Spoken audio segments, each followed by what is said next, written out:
యెరూషలేములో ఉన్న ప్రజల పరిస్థితి ఎలా ఉందంటే, ఎందరో ప్రవక్తల్ని దేవుడు పంపించాడు, వారందరిని చంపేశారండి. ఒక్కరిని కూడా బ్రతకనివ్వలేదు. ఎందుకంటే ప్రవక్తలంతా మంచి చెప్పారు. మంచి చెబితే ఎవరికి నచ్చదు. ఆ రోజని ఈ రోజు ప్రజల మీద కోరి, ప్రజలు చేసుకోరి దేవుడు ప్రవక్తలు పంపిస్తే ప్రవక్తలను రాళ్లతో కొట్టి చంపేశారు, రంపాలతో కోసారు, భయంకరమైన చిత్రహింసలు పెట్టి చంపేశారు. ఆ రోజు సమాజం అది చూసిన ప్రభువు ఆయనే వచ్చాడు స్వయంగా. పరలోక వైభవాన్ని విడిచిపెట్టి ఆయన వచ్చాడు. ఎందుకంటే రక్షించడానికి.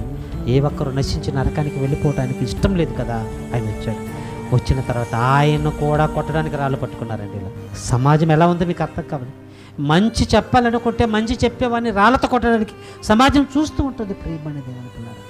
ప్రభు వారి శ్రేయస్సు కోరి వారికి మంచి చేయడానికి వచ్చాడు. మంచి చేయడానికి వచ్చిన ఆయనకు కీడే ఎదురైంది. పిల్లల కీడే ఎదురైంది. ప్రభువులా బ్రతకాలనుకుంటున్నప్పుడు ఖచ్చితంగా నీకేం తగులుతుంది? ఇలాంటి రాళ్ళ దెబ్బలు తగులుతాయి. అలా తగిలినప్పుడు బాధపడకండి. నా ప్రభువే రోజు తట్టుకున్నాడు కదా, నేనేం తట్టుకోవాలనుకోవాలి.